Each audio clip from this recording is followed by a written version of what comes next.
de estudo expositivo. Então, hoje a gente vai continuar 1 João, conforme a gente estava estudando na semana retrasada. Na semana passada, infelizmente, eu não pude me preparar para os estudos, mas estamos aí, né, começando aí, voltando aos nossos estudos expositivos. Hoje a gente vai, deixa eu só colocar aqui, estudo expositivo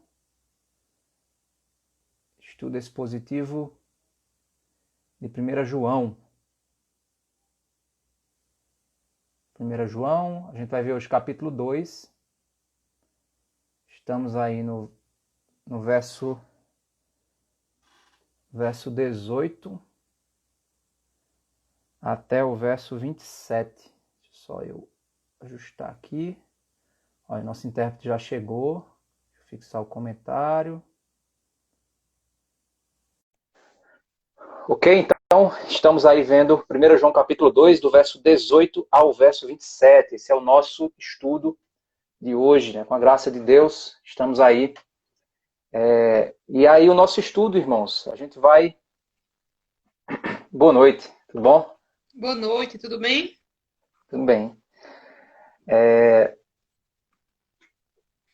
Hoje o nosso estudo, a gente vai ver 1 João, só, 1 João, capítulo 2, do verso 18 ao verso 27. Até 8h30 a gente faz o estudo expositivo, certo? E aí a gente tem os 15 minutos finais, onde nós vamos ter um momento de perguntas e respostas. E aí vocês interagem aí com perguntas e respostas, ok? Vamos orar? Oremos. Sim, aproveitando também, né, a gente vai também orar por nossa irmã Amanda, né? Algumas pessoas aí não conhecem, mas ela é irmã da nossa igreja. Hoje está para nascer o bebezinho Miguel. Então a gente vai orar também por ela, né? Que Deus esteja cuidando, né, da vida dela, né? E do bebezinho que está chegando. Acho que a internet aí tá, a internet de Margarida está travando.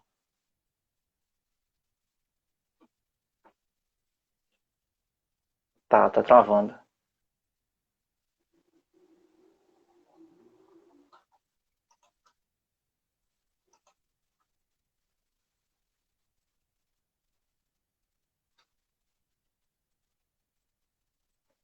Deixa eu ver aqui.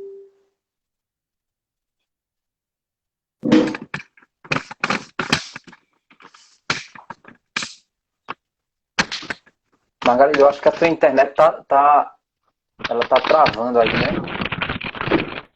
Eu vim aqui para perto do dela, para ver se melhora. Sim. Então tu vai sair e entrar pelo de Débora ou não? Não, não, eu vou continuar aqui. Ah, certo.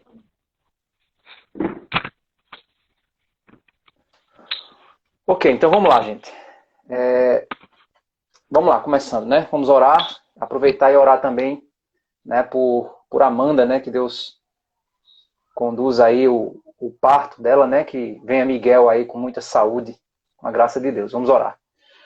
Senhor Deus, Pai amado, Deus santo, te peço, Pai, em nome de Jesus, pela tua graça, Pai, abençoa, Senhor Deus, esse estudo, que a tua palavra seja estudada, compreendida conforme a tua vontade, Senhor. Nos orienta, Pai. Abençoa, Senhor Deus, esse momento. Nos concede a graça, Pai, de podermos aprender e sermos edificados e crescermos, Pai, em teus caminhos, crescermos no conhecimento da tua palavra, Senhor. Peço também pela vida de Amanda, de Miguel, que Miguel está vindo ao mundo hoje, Senhor, que o Senhor possa estar conduzindo, Pai, todo o processo, pondo a tua mão soberana sobre os médicos, sobre tudo, Pai, para que ele venha em paz, Senhor Deus, com saúde, seja algo que traga muita alegria para toda a família, Senhor.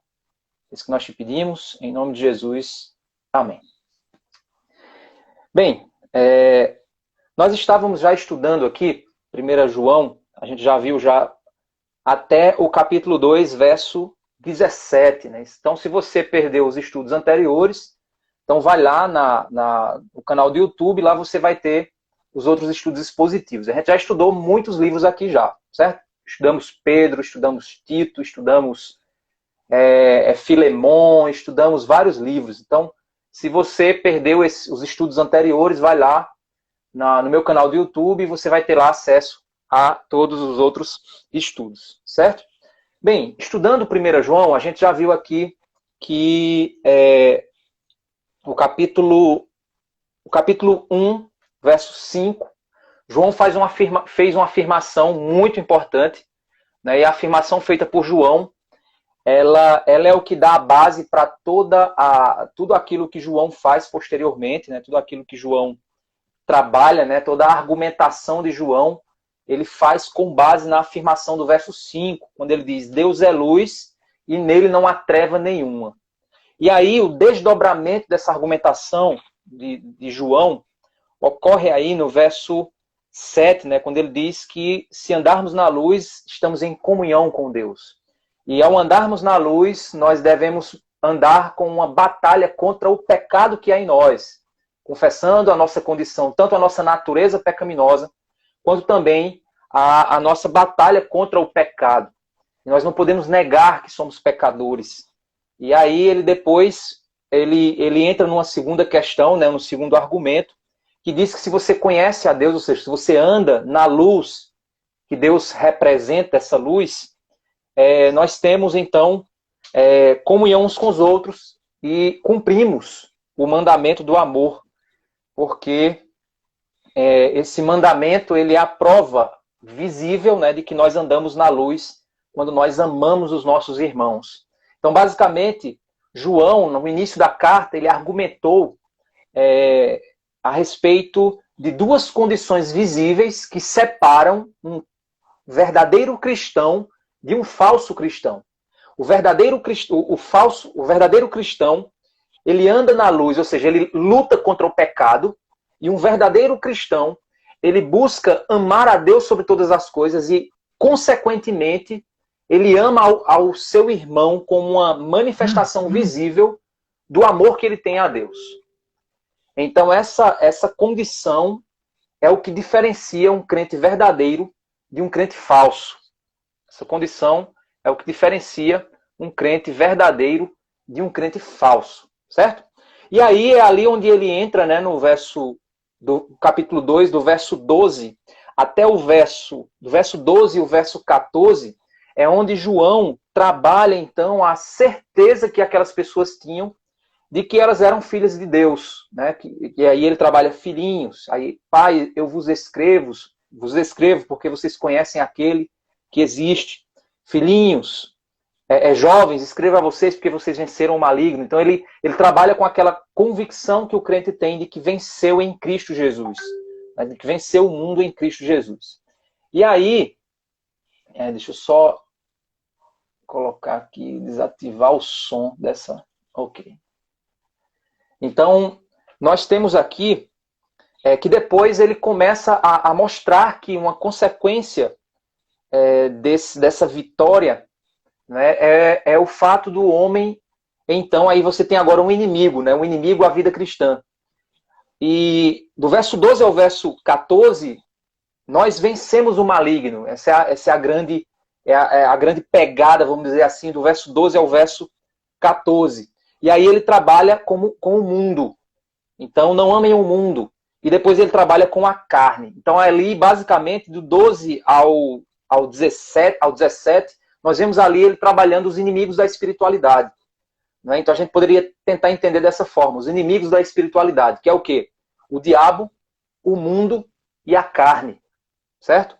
A natureza pecaminosa que há em nós. Agora, ele vai entrar nos inimigos da doutrina, nos inimigos da verdade. A gente viu aqui, né, os inimigos no sentido do diabo, do mundo e da carne, que militam, né, contra a nossa espiritualidade. E agora nós vamos ver, né, vamos dizer assim, os secretários, né, desses inimigos, que são os falsos profetas, que é o espírito do anticristo. E agora ele vai trabalhar do verso 18 ao verso 27 exatamente essa ideia dos anticristos, né? Aqueles que militam contra a verdade de Cristo. Por isso que eles são chamados de anticristo, certo? Eles são antagonistas a Cristo, né? Eles são contrários à pessoa de Cristo e tudo aquilo que Cristo faz ou tudo aquilo que Cristo significa, certo?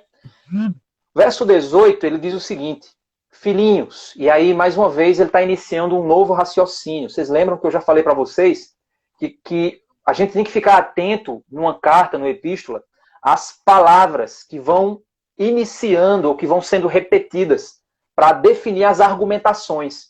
Então, aqui ele começa a trabalhar filhinhos, ou seja, você observar no verso 12, ele também falou filhinhos. No capítulo 2, verso 1, ele também falou meus filhinhos. Então você percebe que essas palavras, elas têm uma intenção nas posições em que essas palavras estão, ela tem uma intenção de iniciar uma argumentação, certo? Então isso é muito importante. Então ele começa uma nova argumentação no verso 18, quando ele diz assim: filhinhos, esta é a última hora. Então aqui ele já está começando a introduzir sobre o que ele está falando. Ele está falando sobre o fim dos tempos. Ele está trazendo os seus leitores ao entendimento de que nós estamos na última etapa anterior ao fim do mundo. Não é? Que a gente sabe que o período da igreja é o período que antecede o fim. Então ele está dizendo, esta já é a última hora. Né? Então já estamos vivendo os últimos momentos anteriores ao fim do mundo. E como vocês ouviram que o anticristo vem, também, agora, muitos anticristos têm surgido. Por isso, sabemos que é a última hora. Ele faz um jogo aqui interessante. Ele diz, olha, vocês sabem que o anticristo vem. Então, esse o anticristo, a gente poderia dizer que é o com O maiúsculo, o anticristo. E aí ele diz que, assim como vocês já ouviram que o anticristo virá, existem, antes que o anticristo venha, existem anticristos. Então, o que João está falando aqui é que existe um movimento na história de manifestação de pessoas que prefiguram o anticristo. Não é o anticristo, mas são pessoas que têm um comportamento, têm um pensamento, têm uma motivação que é anticristã. E esses líderes, que são chamados de os anticristos, eles se levantam constantemente na história. Você vai observar que, tanto na própria Bíblia, né, nós vemos que durante o Evangelho, ali o período em que Jesus se manifestou, e também no livro de Atos é relatado, momentos em que alguns se levantaram dizendo ser o Cristo, dizendo ser Messias, dizendo... E a gente vê que existe esse movimento na história, né? Se levantando vários líderes, que são, na realidade, líderes que possuem uma motivação a desconstruir a pessoa de Cristo. Então, essa é a ideia dos anticristos, certo? Então, o anticristo nem sempre vai ser, você vai observar aqui, os anticristos. Então, quando eu falar os anticristos, eu não estou falando sobre o, né, com O maiúsculo, o anticristo. Mas sim aqueles personagens menores que apontam para o anticristo, ou seja, que tem um comportamento que aparenta ser o anticristo. Então, esses anticristos, né, é o espírito do anticristo, né, conforme é citado também nas escrituras, né, o espírito do anticristo, ou seja, é tudo aquilo que se move para desconstruir a pessoa de Cristo. Tudo aquilo que se move para desconstruir quem Cristo é ou o que Cristo significa. Isso é interessante a gente gravar aqui na nossa mente. E aí ele diz que esse movimento de manifestação desses anticristos é um movimento que nos faz lembrar que a última hora se aproxima. Então, quanto mais você perceber que esse movimento se intensifica, onde essas figuras do anticristo vão cada vez mais se manifestando, né? Essas pessoas que prefiguram, né, o anticristo, é exatamente nisso que ele diz. Então vocês estão percebendo que agora isso é um sinal de que a última hora se aproxima. Verso 19, capítulo 2, verso 19, ele diz: eles saíram do nosso meio, mas não eram dos nossos. É interessante, irmãos, nós entendermos isso. Os anticristos, né, essas pessoas que se levantam para tentar desconstruir a pessoa de Cristo ou destruir a obra que Cristo está fazendo, essas pessoas nem sempre saíram de fora, nem sempre eles são pessoas de fora do círculo cristão. É isso que João está dizendo. Mas eles saíram do meio do povo de Deus. Lá em Atos, capítulo 20, não me lembro o verso agora, eu tinha preparado aqui no computador, mas meu computador deu problema hoje e eu acabei não conseguindo recuperar o meu arquivo. Mas em Atos, capítulo 20, o apóstolo Paulo, ele faz uma referência, quando ele está falando com os presbíteros de Éfeso, ele faz uma referência interessante quando ele diz o seguinte: pastoreiem o rebanho que Deus vos constituiu bispos. E aí ele diz o seguinte, olha, porque depois da minha partida surgirão de entre vós aqueles que tentarão perverter o rebanho. Ou seja, ele mostra no texto dele que existem os que virão de fora para tentar destruir o rebanho de Cristo, existem os que virão de dentro, que tentarão destruir o rebanho de Cristo. Então a gente vê esse movimento acontecendo segundo Paulo nos indica. Outra coisa também que a gente pode lembrar é quando Jesus fala sobre os falsos profetas. E Jesus diz que os falsos profetas, pelos frutos conhecereis os falsos profetas. E um detalhe interessante é que Jesus diz, olha, uma planta que não dá bom fruto, ela é cortada e lançada ao fogo. O que Jesus está querendo dizer é que o falso profeta ele vai produzir frutos, apesar de ele estar disfarçado de ovelha, né, mas ele por dentro é um lobo devorador.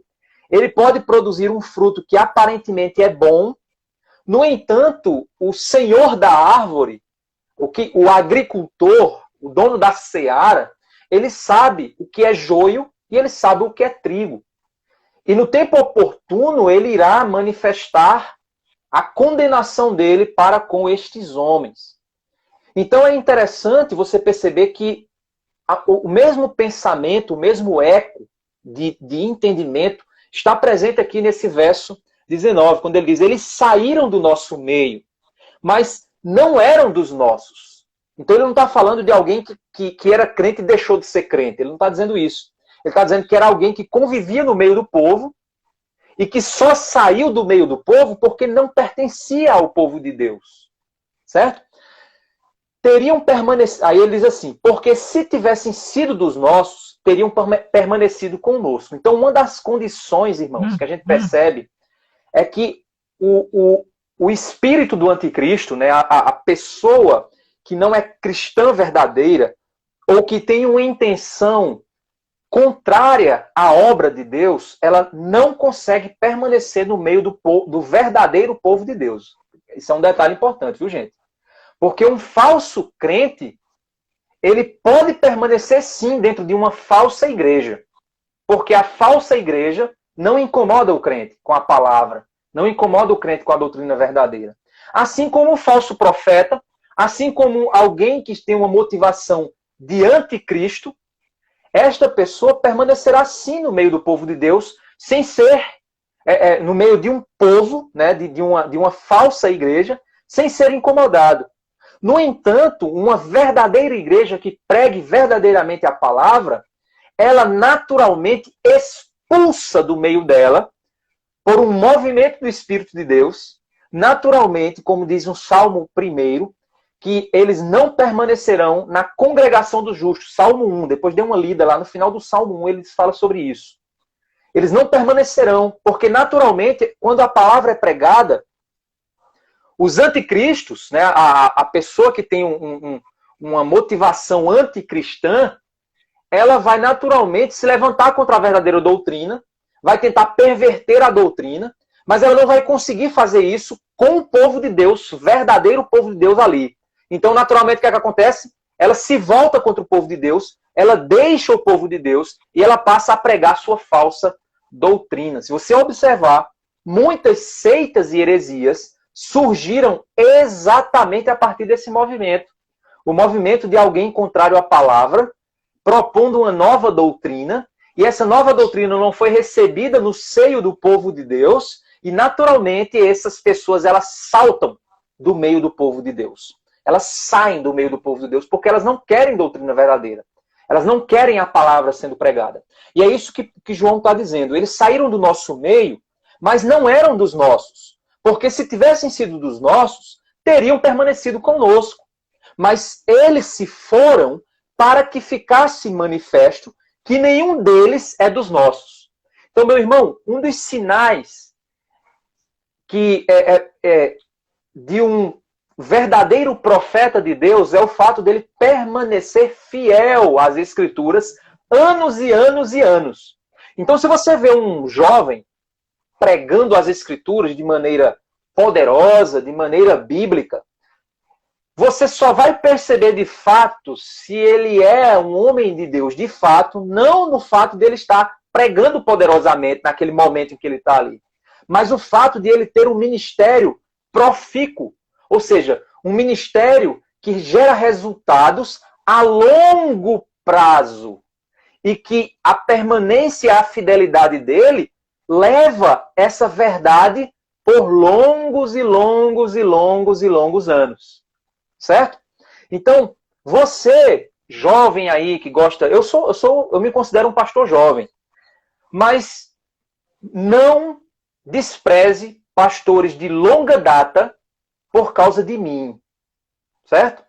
Não despreze pastores de longa estrada, homens de Deus que construíram igrejas e conduziram igrejas desde a base ou desde a fundação. Não desprezem homens fiéis a Deus, homens maduros, pastores experientes, por causa de jovens como eu. Eu estou construindo a minha história, a minha caminhada. E o ministério ele vai sendo confirmado cada vez mais que eu vou permanecendo fiel às Escrituras. Estou dizendo que você não vai me ouvir. É claro que você vai me ouvir enquanto eu pregar a palavra. Mas não significa dizer que eu permanecerei firme até o fim. Espero em Cristo permanecer. Né? Busco, clamo a Deus para que Deus me sustente até o fim.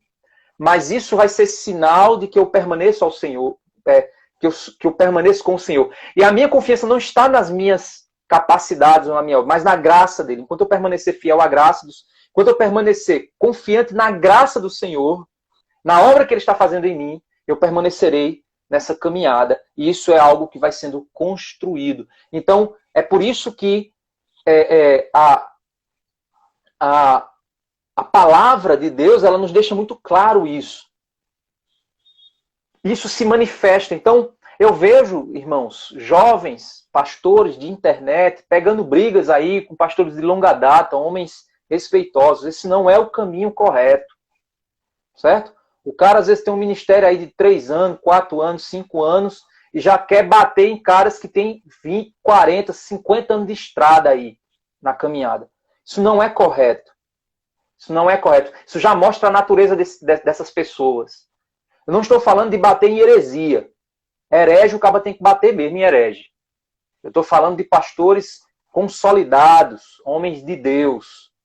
Certo? Então, tenha cuidado com pessoas assim, que querem crescer às custas de confusão de internet, crescer às custas disso, certo?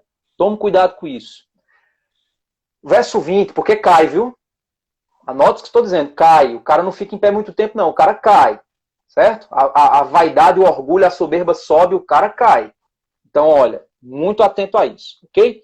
Verso 20, ele diz o seguinte: mas vocês têm a unção que vem do santo, e todos têm conhecimento. Aí, gente, vem um termo complexo aqui, certo? Essa palavra unção, ela é o grego krismas, certo? Essa palavra unção, no grego, é o ato de jogar óleo sobre alguém, certo? É o ato de jogar óleo sobre alguém. Então, isso é muito confuso, por quê? Porque algumas pessoas começam a tomar essa palavra com um contexto um pouco mais espiritualizado. Em que sentido eu estou dizendo? Como se aquele que recebe unção ganha um conhecimento superior espiritual que os que não têm unção não têm. Certo?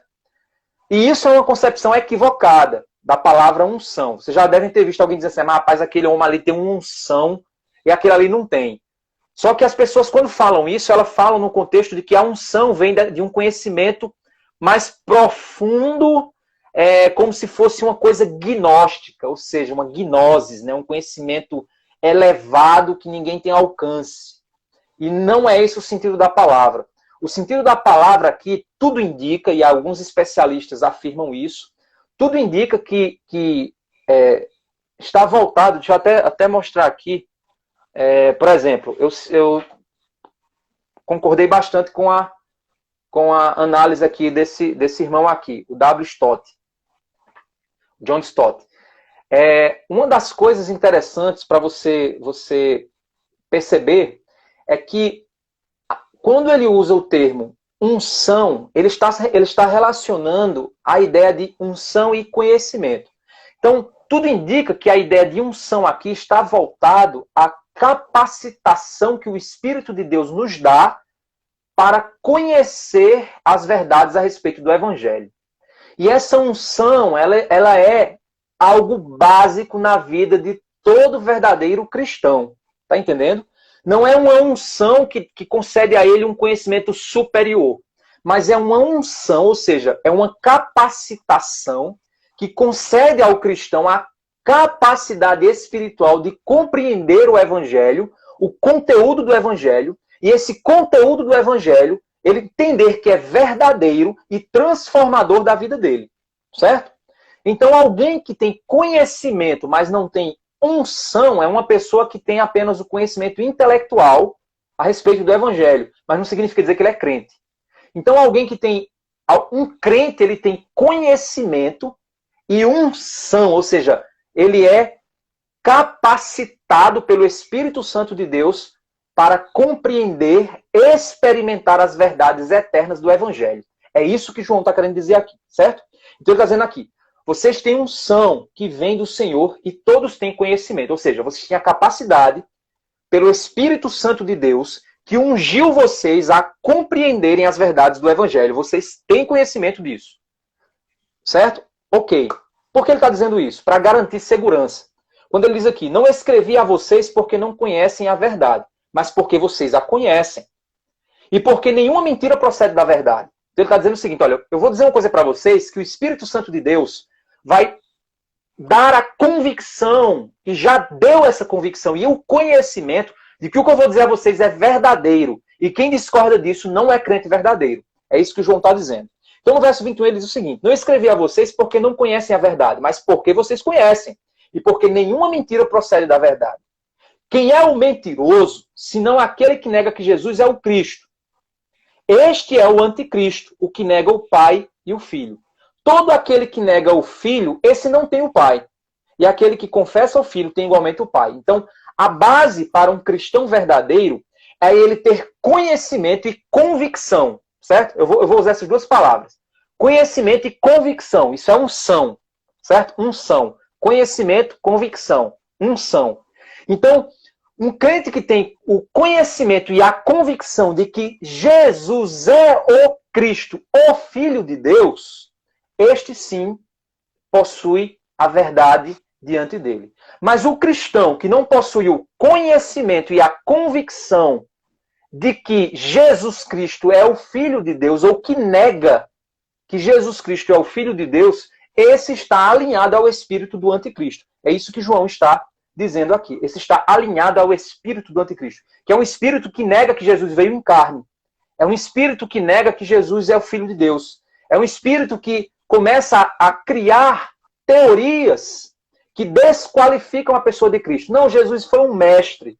Não, Jesus ele foi um profeta, só um profeta. Não, Jesus é um anjo superior que veio à terra. Não, Jesus... Ou seja, essa verdade básica de que Jesus é o Filho de Deus e o Cristo, o ungido de Deus, essas verdades, elas são básicas para a fé cristã. E qualquer pessoa que não tem conhecimento e convicção disso, não tem a unção do Espírito de Deus para ser um verdadeiro crente em Cristo Jesus. Certo? Então é basicamente isso que ele está dizendo. E aí ele diz o seguinte, permaneça em vocês, verso 24, o que ouviram desde o princípio.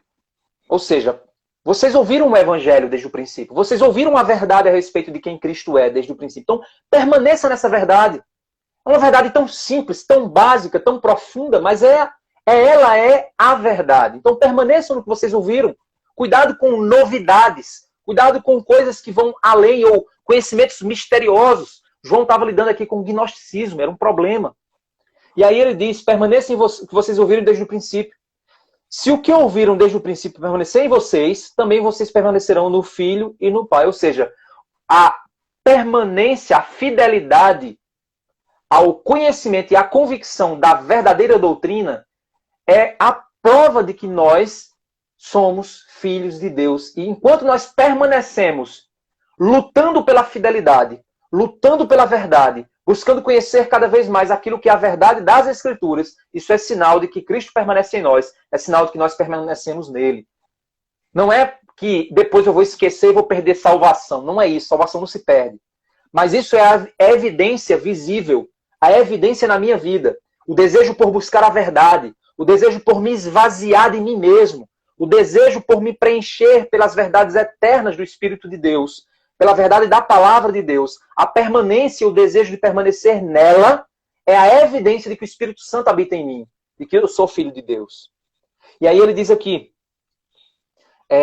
esta é a promessa de que ele mesmo nos fez, a vida eterna. Essa é a promessa que ele nos fez, a vida eterna. Como é que essa vida, então, se manifesta internamente em mim?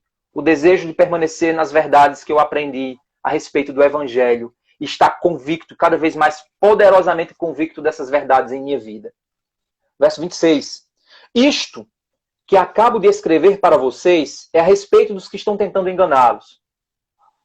Quanto a vocês, a unção que receberam, ou seja, a convicção e o conhecimento que o Espírito Santo deu a vocês, permanece em vocês. E não precisam que alguém os ensine. Aí você está dizendo, então não precisa de pastor. Não, não é isso que João está dizendo. É óbvio que João está dizendo isso. Porque outras epístolas falam sobre o ministério do ensino. Então eu não preciso que ninguém me ensine, porque João está dizendo que não preciso que ninguém me ensine. Não. Ele está dizendo o seguinte, aqui ele está combatendo os ensinos heréticos. Ele está combatendo o ensino de que um conhecimento superior, que revela algo muito mais profundo de quem Cristo é. O gnosticismo, ele dizia isso, né, que há conhecimentos profundos, muito mais concebidos, trarão a você uma maior espiritualidade. Ou seja, é isso que ele está dizendo. Não é necessário que alguém venha ensinar a você conhecimentos profundos a respeito de verdades. Não, vocês sabem o Evangelho é a base, é básico. Vocês já sabem do Evangelho, conhecem o Evangelho. Então vocês já receberam essa convicção e esse conhecimento, essa unção. Aí diz, mas como a unção dele os ensina a respeito de todas as coisas, e é verdadeira e não é falsa, permaneçam nele, como também ele ensinou a vocês. Então é isso que ele está falando. Ele está falando dos novos ensinos, doutrinas extras, doutrinas, novas revelações que acrescentam a verdade bíblica. É isso que ele está falando aqui. Não é preciso que ninguém vos ensine, ou seja, cuidado que esses caras estão querendo ensinar para vocês uma coisa que vocês nunca aprenderam, uma nova verdade. Não é isso. Certo? Vocês têm o conhecimento do que é o Evangelho, vocês sabem, têm a convicção da salvação e permaneçam naquilo que vocês aprenderam. Certo? É nesse sentido que João está falando aqui. Ok? Então, basicamente, o que é que a gente vê nesse trecho aqui? Que existe um movimento anticristão no mundo. E que esse movimento anticristão no mundo, ele já existe. E é sinal de que as últimas horas se aproximam. E isso vai se intensificar até a chegada do anticristo. Enquanto nós pregarmos a verdadeira unção, que é conhecimento e convicção da verdade do Evangelho, enquanto nós formos bíblicos na pregação da verdade de Deus, os falsos profetas, os anticristos, não aguentarão permanecer no meio da igreja, saltarão para fora da igreja, porque não pertencem a ela. E você precisa buscar a convicção da palavra, a convicção do Espírito, o poder do Espírito e a convicção da palavra, das verdades escritas, para que você se defenda dos falsos mestres, para que você evite cair em novos ensinos Ensinos que vão trazer para você coisas novas, experiências, para que você permaneça na verdade. E isso é o sinal de que você é um cristão. É o desejo de permanecer na verdade das Escrituras. Então a gente precisa compreender isso. Ok? Então, gente, a gente fecha por aqui. Vamos agora fazer agora 8h35, vamos até as 8h45, com momentos de perguntas e respostas. Então, se você tiver alguma pergunta para fazer sobre o que nós estudamos aqui, certo? Voltado para o que nós estudamos aqui, fica à vontade aí para fazer essa pergunta, para a gente poder estar interagindo. Ok? Então, fica à vontade aí a pergunta de 1 João, capítulo 2, do verso 18 até o verso 27. Vamos ver se tem dúvidas aí, coisas que não ficaram claras aí no entendimento de vocês. Que vocês queiram, até mesmo se vocês quiserem comentar alguma coisa, né, em relação a que a gente viu aqui. Temos aí? Vamos aguardar. Temos alguma pergunta da nossa aula de hoje? Amanhã a gente continua aqui, 1 João, capítulo 2, a gente vai do verso 28 até o capítulo 3, provavelmente verso 6, certo? Ainda estou vendo aí qual trecho de sentido a gente poderia estar estudando. Vamos ver se tem. O nosso irmão Augusto perguntou aqui, os ateus podem se classificar em anticristos? Meu irmão, olha, eu acredito, segundo o que João falou aqui, ele disse que alguns desses anticristos saíram do meio do povo, né? A gente sabe que o anticristo, o espírito do anticristo, ele é um espírito que incita a rebelião contra a pessoa de Cristo. Ou que o espírito do anticristo, né, quando ele fala espírito do anticristo, ele não está falando de uma coisa espiritual, que tem uma alma, não é isso não. Quando a Bíblia se refere ao espírito do anticristo, ele está se referindo ao sentimento, né, a motivação. Então, qualquer motivação, sentimento, qualquer vocação que tenta se levantar contra Cristo, contra a obra de Cristo, contra o que Cristo significa, a gente pode classificar como anticristão. Um ateu, ele poderia sim ser classificado como um anticristo, né? Alguém que está sendo movido pelo espírito do anticristo, né? Por um espírito anticristão. Poderia sim. Mas isso não significa dizer que a gente logo, quando a gente pensa em anticristo, ou alguém com o espírito do anticristo, a gente já cai diretamente em casos assim como você falou aí do ateu.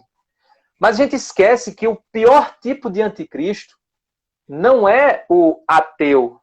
O pior tipo de anticristo é aquele que se diz cristão. É aquele que sai do meio do povo. Alguém mandou aqui uma pergunta. Deixa eu ver aqui. Para mim já foi muito bem explicado e me esclareceu sobre não precisas de que alguém vos ensine. Ok, irmã. Então, amém. Glória a Deus. É por isso. Então, assim, a gente tem esse entendimento, né?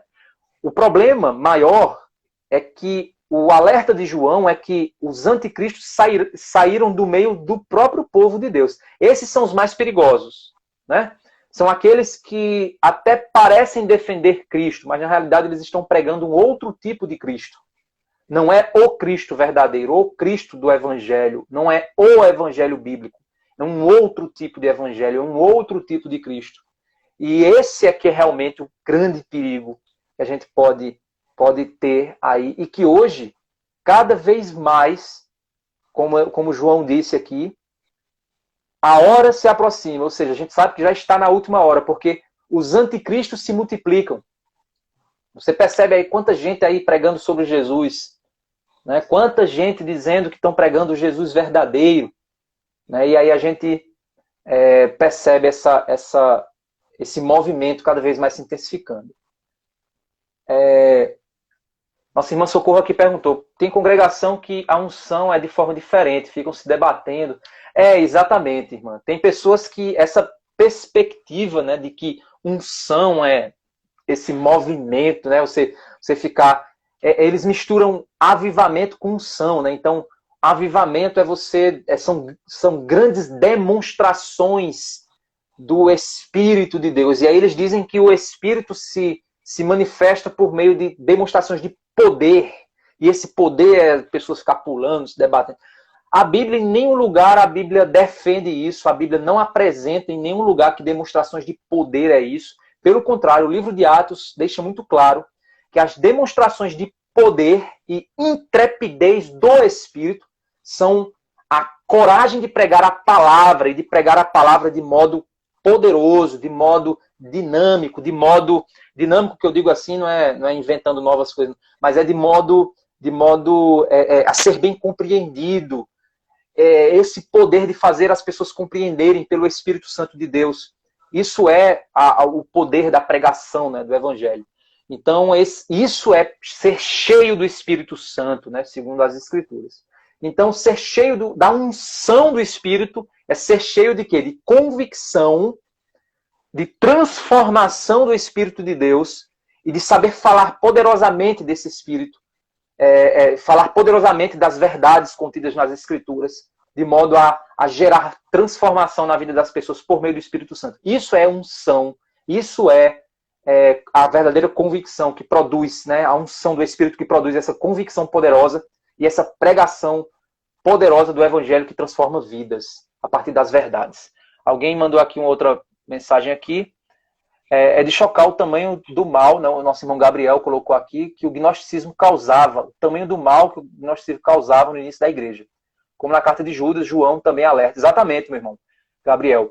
O gnosticismo, ele é o que hoje a teologia da prosperidade é para as igrejas, e a teologia do coach está se tornando, né? O evangelho terapêutico é o grande perigo da igreja, né? É o grande perigo da igreja. É como a grande batalha, né? Ela é contra isso, né? Contra o evangelho da prosperidade, contra...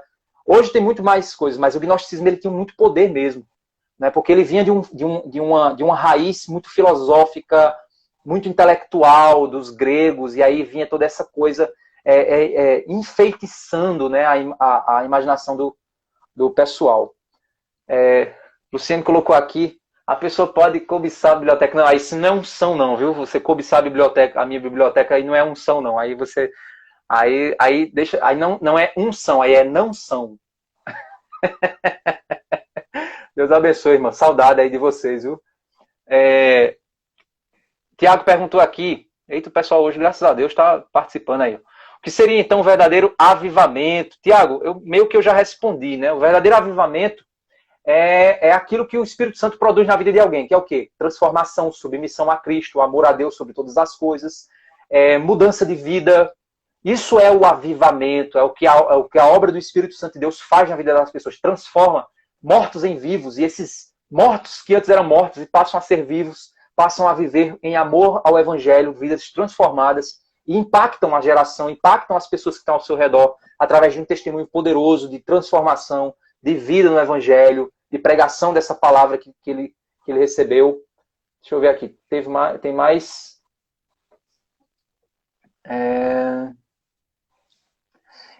O nosso irmão Rod, eu acho que é Rod Ribeiro, ele perguntou, esse avivamento pode ser individual? Sim, meu irmão, creio que sim. Pode ser sim, um avivamento individual. Alguém será avivado pelo Espírito de Deus e ter essa convicção poderosa, né, que o Espírito de Deus está transformando, né, a nossa vida. Nossa irmã aqui perguntou, quando ele disse que aparecerá o anticristo, o homem da iniquidade, é uma pessoa que deterá o poder. Exatamente. O anticristo, né, é a pessoa que vai deter o poder do... Né, aquilo que a Bíblia já profetiza sobre isso, né? Deixa eu ver aqui se tem mais alguma coisa. Aqui o irmão perguntou, né? O avivamento pode ser individual. Eita, peraí, deixa eu ver. Ok, gente. Vamos fechar aqui nossa live. O irmão perguntou aqui, né? E vai ser a última pergunta aqui, certo? Para a gente fechar. Eu já vi muitas pessoas falando sobre uma nova unção. O que o senhor acha disso? Unção é uma só, não? A do Espírito, exatamente. Essa nova unção, eu não sei o que isso significa, né, gente? Na realidade, a palavra, você não vê a Bíblia falando, né, de unções, né? Você não vê em canto nenhum da Bíblia falando de unções. Né? Um dos pontos onde é falado de unção é aqui no livro de João, né? A unção, vocês têm a unção. E essa unção, na realidade, ela está muito voltada à ideia realmente de conversão, né? De verdadeira convicção. Do Espírito Santo de Deus te dando uma capacidade de estar convicto da salvação em Cristo. Então, não existem novas unções, né? A unção disso, a unção daquilo. São invenções. Isso aí são os anticristos, né? Inventando novas doutrinas.